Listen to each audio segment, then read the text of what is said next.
Hola, soc la Cristina Caparrós, responsable del projecte de la platgeta Itapamar, filla i neta de pescadors, i us vull parlar dels peixos oblidats. Els peixos oblidats és un concepte que hi ha molta divergència d'opinions en què es tracta.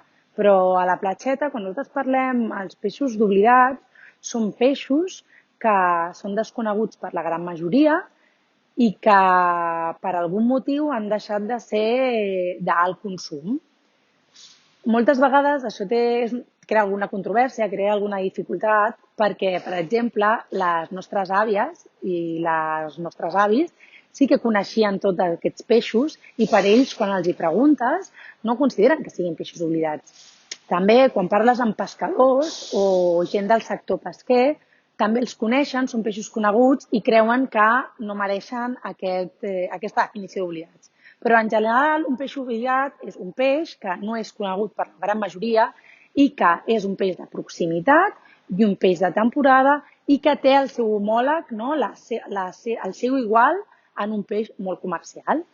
Per exemple, en pesca de dia, en pesca d'arrossegament, tenim la bròtola. La bròtola és un peix de carn blanca, un peix blanc que bé podria ser la germana, la cosina del lluç o d'una maire, perquè tenen un tipus de carn molt semblant, però es pesquen en profunditats molt diferents. Per tant, quan la bròtola és pescada amb més profunditat, quan puja a la superfície, per diferència de pressió, s'infla una mica, se li inflen els ulls, se li infla la boca, se li infla la panxa, llavors fa que sigui com una miqueta més lletja. També, al ser un peix més de fang, pot ser que tingui una olor més intensa. Però una vegada net i filetejat, moltes vegades podríem acabar dient que és un lluç o que fins i tot té una carn més suau, més saborosa.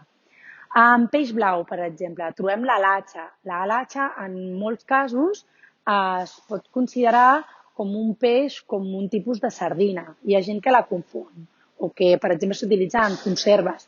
Moltes vegades, quan veiem una conserva de sardines, si mirem el tipus de peix que és, no és una sardina, sinó que és una latxa. Més peixos oblidats. Per exemple, la gamba blanca. La gamba blanca és un cas molt curiós perquè és un peix oblidat aquí en la nostra costa catalana perquè no hi havia hagut mai molta gamba blanca. Però, en canvi, la gamba al sud d'Andalusia, la gamba de Huelva, és la gamba blanca. Llavors, allà no és un peix oblidat perquè és el més comú que la gamba vermella, però aquí, en costa catalana, com que normalment el que es trobava era l'escamarlà o la gamba vermella, sí que acaba sent una espècie que és menys coneguda. Per tant, una espècie, una gamba una miqueta més petita, que no acaba sent l'alt tamany de la gamba mitjana gran, amb la closca, amb la pell blanquinosa i la carn és més dura i d'un sabor més suau que la de la gamba vermella, que és més saborosa. Però és una bona alternativa quan volem fer uns fideus o volem fer un arròs o algun tipus de preparació en el que no ens calgui un sabor però no ens calgui una peça molt gran. Llavors podem trobar una versió més econòmica de la gamba vermella sent igualment un producte de proximitat, un producte sense additius, de temporada i quilòmetre zero. La canana ve a ser un dels peixos oblidats que podríem utilitzar com a alternativa al calamar. Realment, per fer a la planxa queda una miqueta més dura, però per fer estofats o guisats o plats que facin, elaboracions que facin xup-xup, dona molt més sabor i és molt més intens. I a més podem trobar que normalment té un preu molt més econòmic que el calamar o que la sípia. També hi ha molta gent que la sap cuinar rellena, no? Omplert amb altres peixos, verdures i les potetes de la mateixa canana. Doncs la canana és una molt bona alternativa a un calamar. Per què creiem que és molt interessant, molt bo i recomanem que consumiu els peixos oblidats? Doncs perquè són una molt bona alternativa als peixos més consumits. O sigui, tothom va buscar les peixateries o tothom intenta menjar aquells peixos que coneix. Per tant, hi ha una gran explotació d'aquests peixos. La sardina, el seitó, el lluç, la gamba vermella, el rap.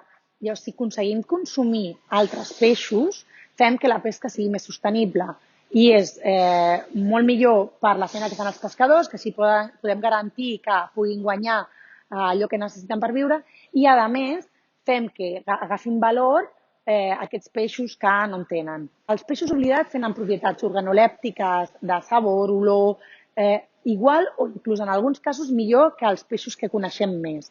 I a més tenen normalment un avantatge que és que com són menys coneguts també són més econòmics. Llavors ens permeten menjar peix fresc tot l'any i de manera que no sigui molt car i puguem continuar menjant-lo i menjar sempre peix d'aquí de proximitat i del dia. Coneixeu algun altre peix oblidat que no haguem mencionat? Voleu que us expliquem més coses sobre aquests peixos oblidats? Doncs deixeu-nos comentaris i us responem tan aviat com sigui possible.